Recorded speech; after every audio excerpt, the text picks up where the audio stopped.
Wacha tu appreciate Mrs. Minister Moi kwa sababu ya kutuongoza vizuri katika uombezi wa siku ya leo. Asubuhi ya leo nashukuru Mungu nimeokoka. Ndio Pastor Dadson na Bwana amenilinda pamoja na familia yangu. Na mimi namshukuru Mungu kwa sababu ya kila mmoja wetu ambaye ameweza kufika siku ya leo. Bwana asifiwe. Mwadhani ya gosho. Kwa hivyo Bwana awabariki kwa sababu ya kufika mapema, na ninajua kwamba tutasoma neno kwa pamoja na tutaweza kubarikiwa. Wacha tuombe. Baba wetu wa mbinguni, katika jina la Yesu tunasema ni asante sababu wewe ni mwema na fadhili zako Jehova ni za milele. Asante Bwana kwa sababu ya kutupatia nafasi nyingine ya kuona siku nyingine na Jumapili nyingine. Bwana, utukufu na sifa na heshima ni zako Mungu wetu. Ni kwa huruma zako, ni kwa neema yako tumefika umbali huu Jehova. Na tunaomba tunapoendelea na ibada hizi Bwana uweze kutuongoza katika kila hatua, na utukufu na sifa na heshima ziwe zako.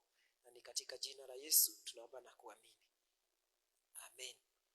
Kwa hivyo asubuhi hii ya leo ninamshukuru Mungu kwa sababu ya kutupatia nafasi hii, na siku ya leo tutaweza kujifundisha jambo ambalo ningetaka tujifundishe ni kupitia the Sermon on the Mountain, na tutajifundisha kuhusu mwaka huu vile tunavyoweza endelea kufanikiwa, succeeding in this year. Tuweze kuangalia kanuni katika neno la Mungu ambazo zinaweza kutusaidia ili katika mwaka huu ambao haujaenda sana wa 2026, tuko katika Sunday ya pili, tuweze kuenenda vizuri na tuweze kufaulu katika jina la Yesu. Bwana Yesu asifiwe. Najua kwa kila mmoja wetu tuko na matamanio, tuko na malengo, tuko na aim kwamba pale tuko siku ya leo na pale tutakapokuwa siku ambazo zinakuja mpaka tarehe 31 na hata mwaka ujao wa 2027 kuendelea mbele, uko na a desire ama uko na tamanio katika moyo wako kwamba pale umefika utaendelea kuongezeka, si ndio? Na hilo ni jambo ambalo Mungu aliweka ndani ya kila mmoja wetu, kwamba pale uko siku ya leo ungetamani uenende pahali pengine. Hata ukiongea na watoto, utaona mtoto wako ama mtoto mdogo kama ako for example ako PP1, unaona kwamba anafurahia kwenda PP2 ama kwenda grade 1 ama grade 2. Unaona ile jambo linamfurahisha kwa sababu katika mioyo yetu tuko na kitu Mungu aliweka ambayo ni ya progress. Bwana Yesu asifiwe. Hakuna mtu ambaye hapedangi kuendelea mbele ama kupiga hatua kuliko pale amefika. Bwana asifiwe. Na kuna neno ambalo Yesu alifundisha wanafunzi wake. Ukisoma katika kitabu cha Mathayo 5 hadi Mathayo 7, huwa inaitwa sana sana the Sermon on the Mountain, kwa sababu ukiangalia verses 1 ya Matthew chapter 5 huwa inasema kwamba now when Jesus saw the crowds, he went up on a mountainside and sat down. His disciples came to him and he began to teach them. Yani Yesu aliona makundi, na wakati aliona yale makundi akaenda katika mlima. Ndio maana inaitwa Mount Sermon on the Mountain. Na alipoenda pale akaenda akaketi, na wanafunzi wake wakakuja kwake na akaanza kuwafundisha. Bwana Yesu asifiwe.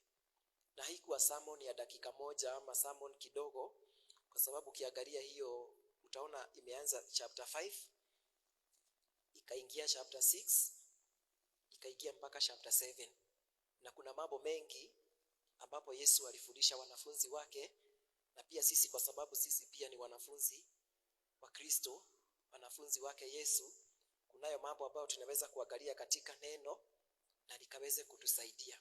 Bwana Yesu asifiwe. Biblia inasema kwamba tutaangalia kwanza Matthew chapter 7, na kuna mambo ambayo yatatusaidia mwaka huu kufaulu. Na jambo la kwanza nikipenda tulione katika Matthew chapter 7 hapo verse 6. Yesu aliwaambia wanafunzi wake nini? Do not give dogs what is sacred. Do not throw your pearls to the pigs. If you do, they may trample them under their feet and turn and tear you to pieces. Bwana Yesu asifiwe. Mwadhani ya gosho. Kama kuna kitu moja Yesu alikuwa anatumia na ni kitu ambacho pia sisi huwa kila mmoja wetu huwa anaelewa haraka, ni kitu kinaitwa parable ama unatumia mfano.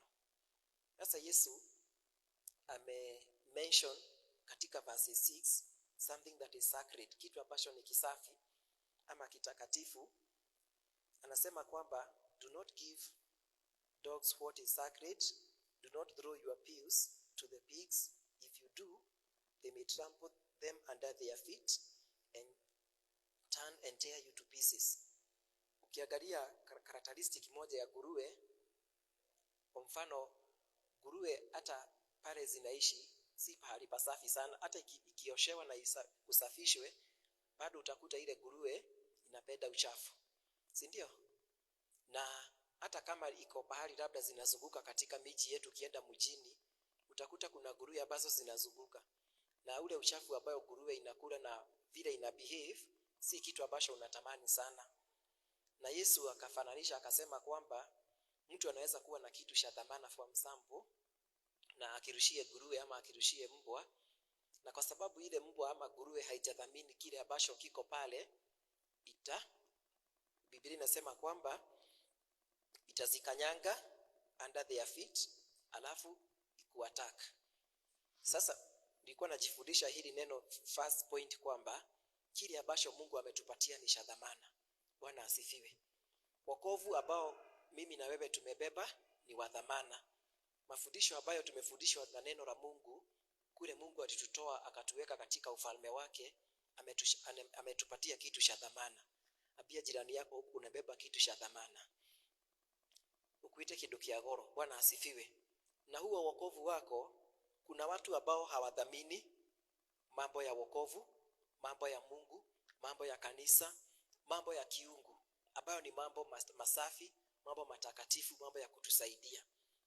Na hili neno linatuambia kwamba unaweza kwenda kushirikisha mtu ambaye hajamuogopa Mungu, hajamjua Mungu, yale mambo ayashukulie kwa urahisi na ayakanyangie chini ni kama hayastahili, na zaidi ya hapo aweze kukuataki wewe mwenyewe, kuonyesha hata hiyo mambo haistahili, na wewe mwenyewe unaweza hata kuiacha imani yako.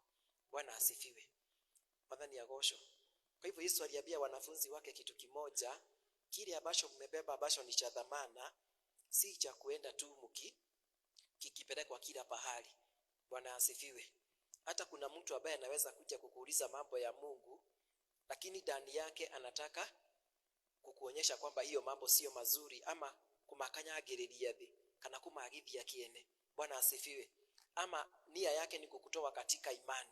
Biblia inasema kwamba tushunge tulisho kibeba, tulinde kilisho wekwa ndani yetu. God, what is in your life? Ulinde kile ambacho Mungu amekusaidia kukijua na ukidhamini. Bwana Yesu asifiwe. Jambo la pili ambalo tunaliona katika verse 7 ni kuhusu kuomba. Ni jambo ambalo Yesu pia alifundisha wanafunzi wake. Ukiangalia Matthew chapter 7 kuanzia verses 7, Biblia inasema kwamba ask and it will be given to you, seek and you will find, knock and the door will be opened to you. For everyone who asks receives, the one who seeks finds, and the one who knocks the door will be opened. Which of you, if your son asks for bread, will give him a stone? Or if he asks for a fish, will give him a snake?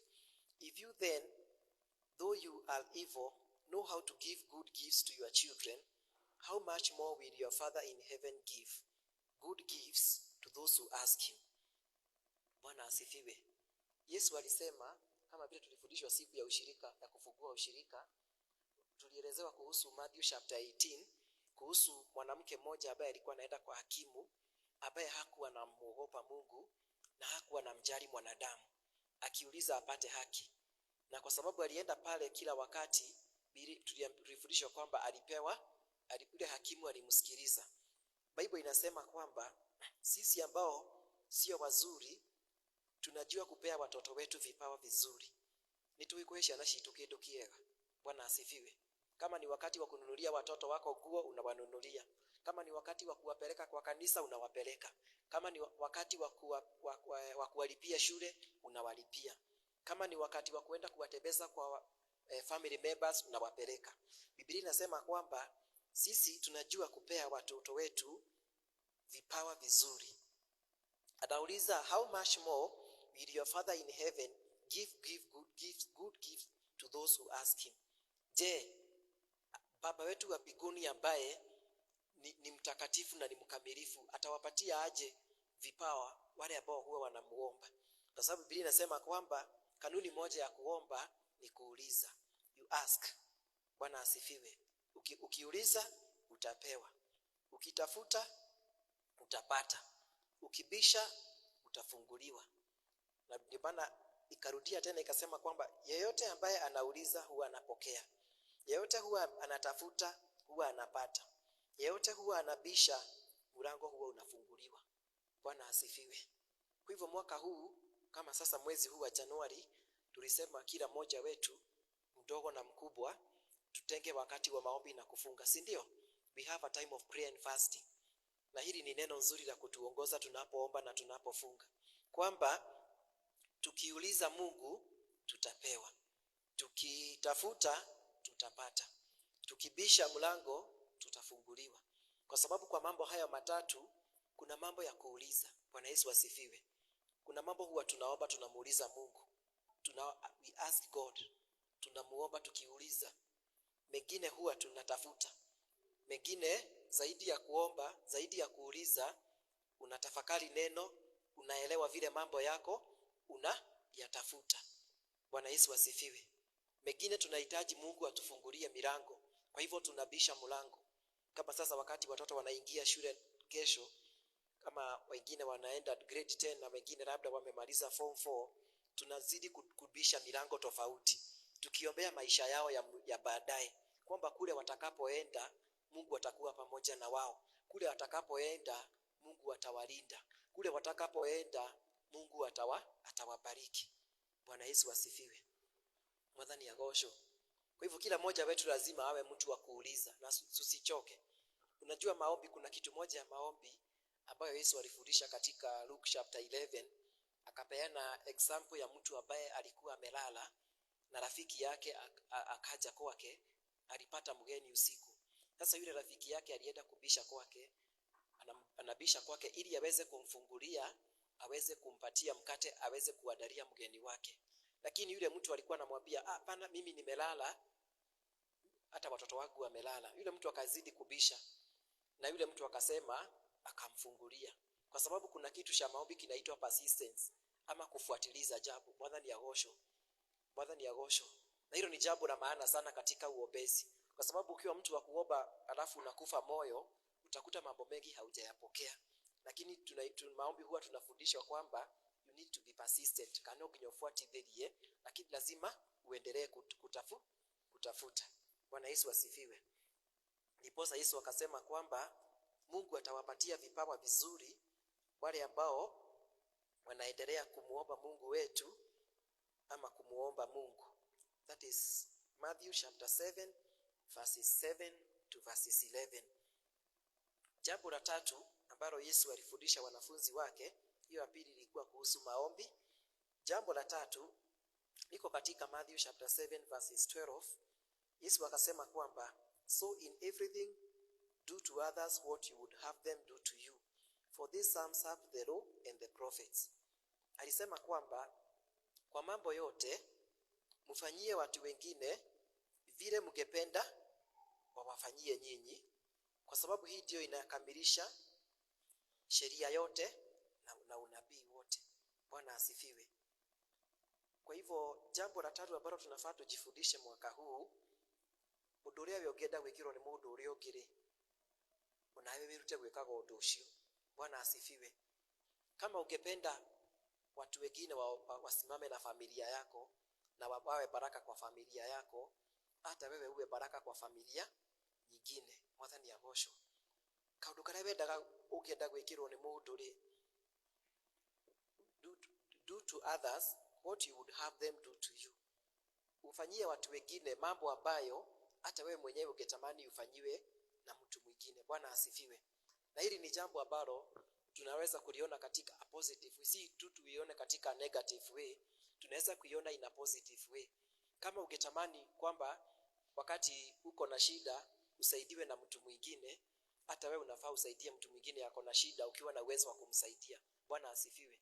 Ukiwa na uwezo wa kuelekeza mtu katika njia ambayo ni nzuri, hiyo ni jambo ambalo wewe unafaa kulifanya, kwa sababu hata wewe ungetaka lifanyiwe hivyo. Bwana Yesu asifiwe. Ungetaka watoto wako mahali watakapoenda wapate watu wa kuwabariki, hata wewe uwe wa kubariki watoto wa watu wengine. Kwa sababu Biblia inasema kwamba so in everything you do to others what you would have them do to you.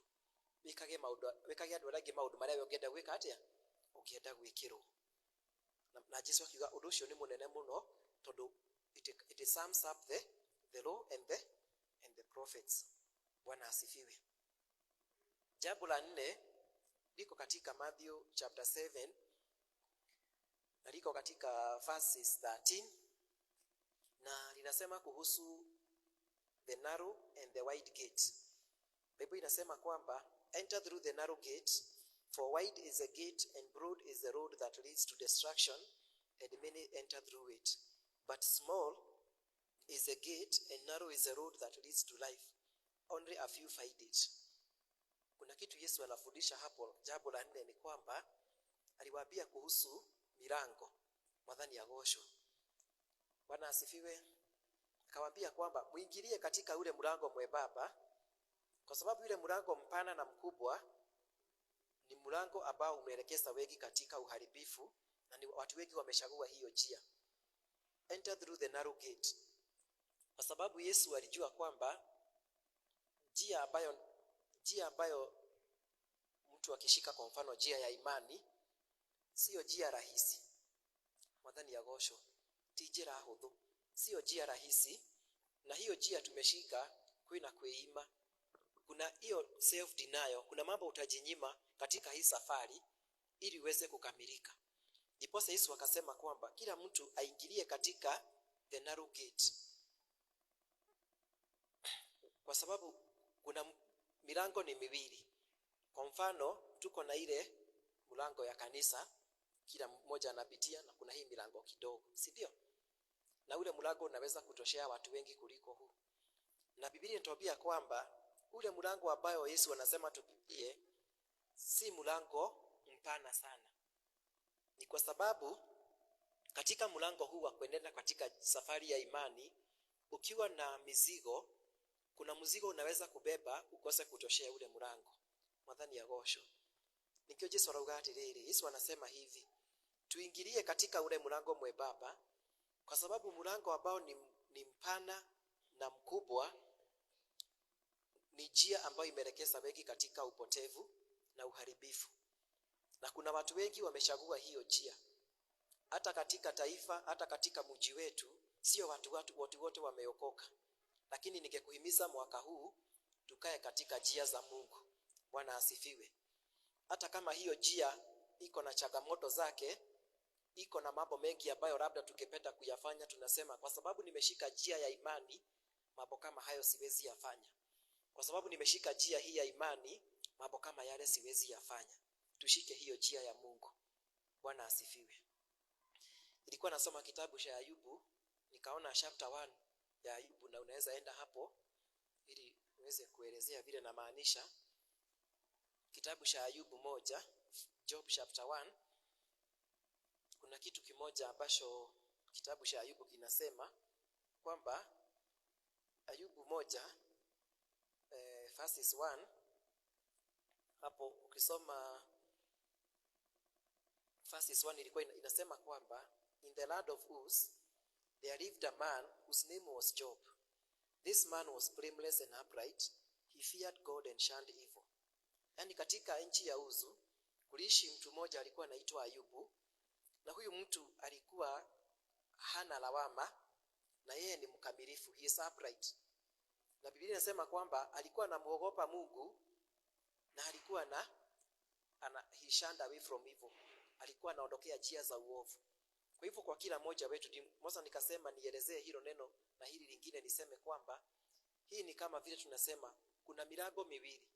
Huu mlango mkubwa na mlango mwembamba. Huu mlango mwembamba naweza peana example kama hiyo ya Job. Job alikuwa mtu ambaye hana lawama, mtu ambaye ni mkamilifu ama upright ama righteous, mtu ambaye alikuwa anamuogopa Mungu na alikuwa anakataa njia za uovu. Mwathani agocwo. Kwa hivyo kumaanisha kwamba ile njia Ayubu alikuwa ameshika ni njia ya Mungu. Na sisi Bwana atusaidie hata mwaka huu tuzidi kutembelea katika njia hii ya imani. Na kama umepata mambo yanayokuchallenge mwaka huu, umuombe Mungu akuongezee nguvu, usiache imani. Kwa sababu Yesu anasema kwamba kunao watu wengi wameshika njia ambayo ni broad, njia ambayo ni haina sheria ya Mungu, haina kumuogopa Mungu, haina kumheshimu Mungu. Kuna wengi wameshika hiyo njia, lakini njia hiyo mwisho wake ni uharibifu. Bwana asifiwe. Hata Solomon alisema katika Proverbs kwamba there is a way that seems right to a man. Kunayo njia ambayo inakaa nzuri machoni pa wanadamu, lakini mwisho wake huwa inaleta watu katika mauti. Hari njira yonekagĩrĩ njega maitho-inĩ ma andũ, no mwisho-inĩ wayo nĩrigagĩrĩria kĩ? Nĩtwagĩrĩria andũ gĩkuũ-inĩ. Mwathani agocwo. Kwa hivyo ni vizuri kila mmoja tujichagulie. Na uzuri wa imani, ukiangalia vizuri hata kitabu cha Mwanzo, Mungu alikuwa na uwezo wa kusimamisha Eve asichukue lile tunda na alete hukumu kwa wanadamu. Lakini Mungu hakufanya hivyo. Bwana asifiwe. Kaiagire gwika ũguo niki? Kwa nini Mungu hakufanya hivyo? Kwa sababu Mungu huwa anatupatia kitu inaishwa choosing ama kuchagua. Unaona vile ulichagua kuja kanisa siku ya leo, ungechagua kutokuja kanisa, bado ungekaa nyumbani ama ungeenda shughuli zako, lakini ulichagua kuja katika nyumba ya Bwana. Bwana Yesu asifiwe. Bwana Yesu asifiwe. Kwa sababu Mungu huwa hatuforce. God does not force us to do things. Mungu anatuvuruta kwa upendo wake, lakini Mungu huwa hatuforce. Ametupatia upendo, unasema uchague. Unajua ukitaka kujua pahali pako na upendo wa kweli, lazima pawe na kuchagua. Bwana Yesu asifiwe. Kwa hivyo lazima tuchague njia ya Mungu, tumwambie Bwana atusaidie. Na mwaka huu tuzidi kusimama katika imani. Jambo hilo lingine nitalitaja liko katika Matthew chapter 7. Wale ambao wameingia saa hizi tunasoma kitabu cha Matthew chapter 7 na tunasoma kuhusu kufaulu katika mwaka huu na tunajifundisha kuhusu hiyo Sermon on the Mountain. Tulianza hapo verses 4, tukaenda hivyo verses 7, tukaenda hivyo verses 12, tukaenda verses 13. Sasa tuko katika verses 15. Nitasoma. Biblia inasema kwamba watch out for the false prophets. They come to you in sheep's clothing, but inwardly they are ferocious wolves. By their fruit you will recognize them. Do people pick grapes from thorn bushes or figs from thistles? Hiyo ni kitabu cha Mathayo 7, tuko verse 17 sasa. Likewise, every good tree bears good fruit, but a bad tree bears bad fruit. A good tree cannot bear bad fruit, and a bad tree cannot bear good fruit. Every tree that does not bear good fruit is cut down and thrown into the fire. Thus, by their fruits you will recognize them. Bwana asifiwe. Bwana Yesu asifiwe. Jambo lingine ambalo Yesu alifundisha wanafunzi wake, aliwaambia kwamba you watch. Ambia jirani yako watch. Haya, hiyo ni kumaanisha uko na jukumu la kuangalia wewe mwenyewe kama Mkristo.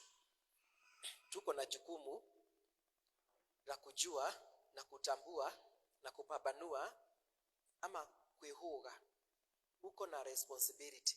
Biblia inasema kwamba watch out.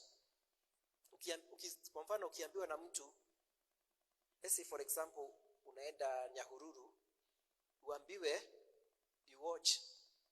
Anakwambia uwe careful, kuna tahadhari, labda kuna kitu anaweza kukuambia.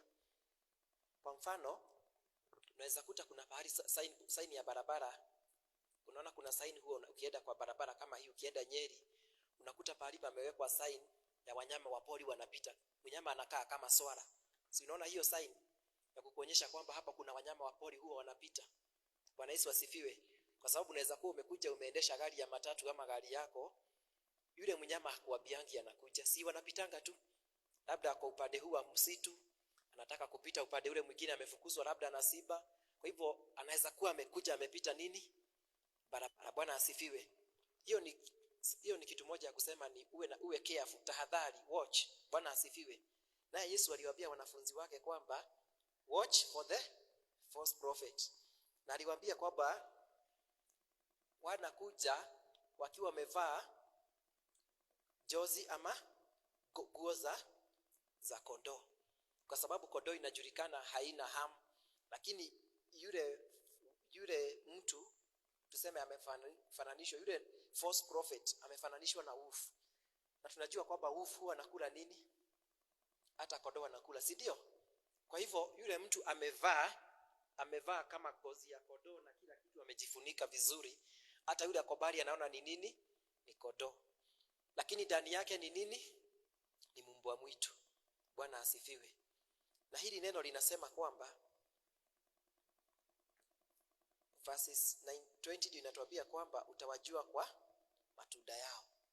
Kwa hivyo kila mmoja wetu hapa, kwa sababu tuko katika dunia, kuna madhehebu mengi, kuna imani, kuna watu wengi wanaomkiri Kristo. Kila pahali utakapoenda ni vizuri muombe Mungu akusaidie, kwa sababu kuna watu wengi ambao wako ndani yao ni mbwa mwitu, lakini wamevaa jozi ya nini? Ngozi ya kondoo. Bwana asifiwe. Na utawajua kwa njia gani? Utawajua kwa matunda. Biblia inasema kwamba by their fruits you recognize them. Mtu hawezi kujifisha kwa muda mrefu. Madhani ya gosho. Mtu hawezi kujifisha kwa muda mrefu. Na wewe kama Mkristo unafaa kuangalia matunda. Ukikosa matunda ya roho inajulikana vizuri. Matunda ya roho inajulikana vizuri, si ndio? Kunao upendo, kunao uvumilivu, kunao self control. Mambo ya roho yanajulikana vizuri. Sasa ni jukumu langu na lako tuweze kuwa careful, we watch. Kwa sababu tuko katika ulimwengu, unaweza kuwa labda kwa mfano kama wanayuthi wetu hawatakuwa hapa waumilirie forever. Kwa hivyo hatuwezi kuwa tunawashuga kila wakati. Kuna pahali labda waende katika mataifa mengine, waende katika miji mingine, lakini ni vizuri Bwana atusaidie kila moja wetu, we watch for the false prophet. Tusidanganyike katika siku hizi za mwisho. Kila moja wetu aweze kusimama vizuri, na ili tuendelee kutembea na Mungu, kwa sababu kuna njia ambayo unaweza kushika, kuna mafundisho unaweza kuingia ndani yake ya kuletea shida. Bwana asifiwe. Kwa sababu hayana matunda ya roho, hayana matunda ya kiungu, hayana matunda ya Kristo. Kwa hiyo ni wega mundu ehoere mwaka uyu na athome kiugo kia Ngai ili uweze kujua hili ni la Mungu, hili si la Mungu.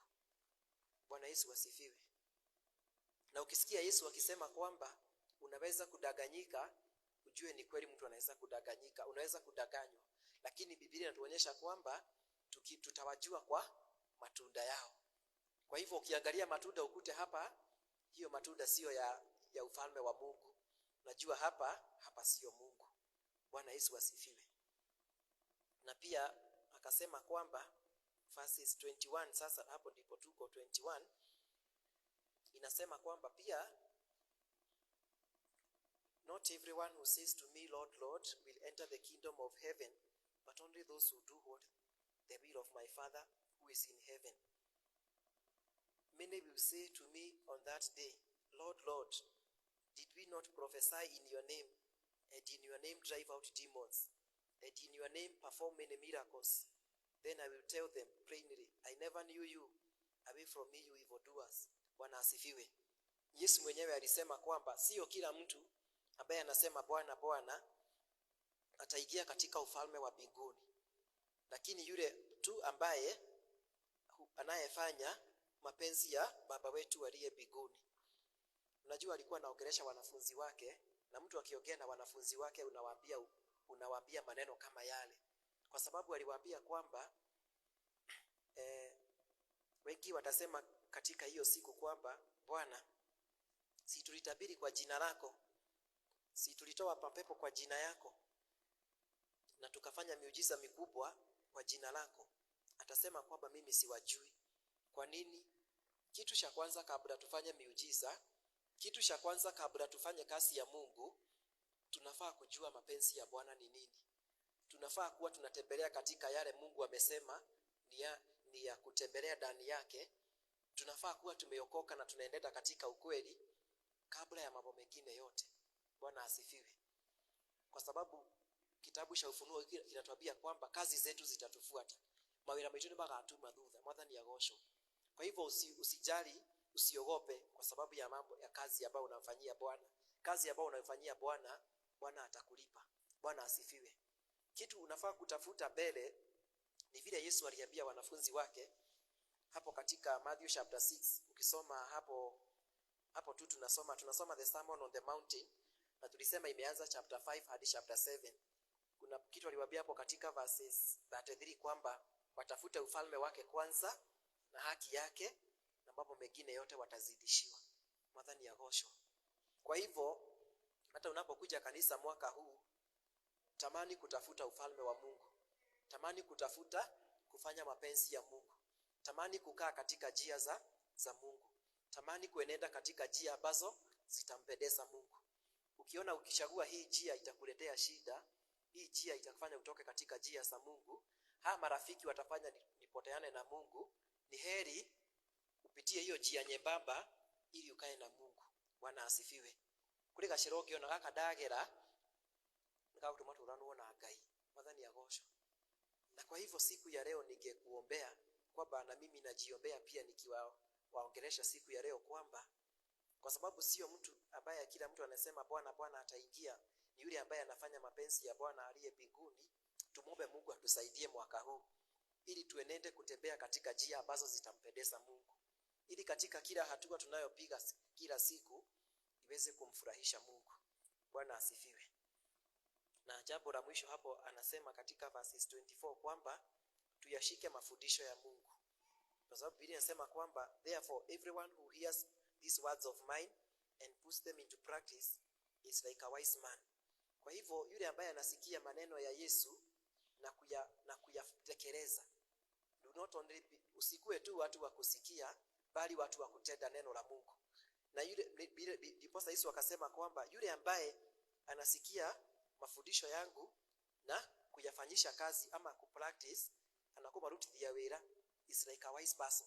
Na Yesu akapeana mfano akasema kunayo mjenzi ambaye alijenga nyumba, mwingine juu ya mwamba, mwingine akajenga juu ya mchanga. Sasa wakati dhoruba na upepo zinakuja, yule mtu tu amejengwa katika mafundisho ya Kristo ya ukweli ndiye atakayesimama. Bwana asifiwe. Hata kuna pahali moja nilisikia mtu mmoja amesema, mhubiri mmoja amesema, kunaweza tokea shida, mtu mmoja aseme, na huwa labda anakuja kanisa, mtu anaweza kusema isipokuwa hata ni fulani huwa ananiambia tuje kanisa, mimi sikuwagi wa hiyo mambo ya Mungu sana. Kwa sababu labda mtu amekuja kanisa miaka mingi, hajatafuta kukaa katika mafundisho na katika neno. Yeye anafurahia kuja katika nyumba ya Bwana, anafurahisha kuitanishwa na watu wa Mungu. Kuna mambo mengi tunaweza kufurahia kuwa ndani yake, lakini siku ya leo ningekusihi uwe ujengwe katika msingi thabiti, msingi wa Kristo. Bwana Yesu asifiwe. Ako muthingi ni mwega wa kiugo kia Ngai, ati ona ugikorwo wi wika ona gutiri na kanitha no guthi na mbere na kurugama. Bwana asifiwe. Mwathani agocwo. Nitamaliza kwa kusema siku ya Thursday tulienda makutano, na tulipoenda ushirika wa makutano kukakuja mzee mmoja hapo. Na huyo mzee akatutolea ushuhuda na pia akatusomea neno. Na huyo mzee anaonekana akona miaka wewe, akona miaka vizuri. Lakini yule mzee alitoa ushuhuda na ile neno walisoma, analieleza vizuri mpaka nikasikia moyo wangu umetamani kumsikiliza zaidi. Bwana asifiwe. Kwa sababu anatoa neno la Mungu, unasikia hiyo neno wamesoma ni neno amelielewa vizuri, na ni neno anatembelea ndani yake.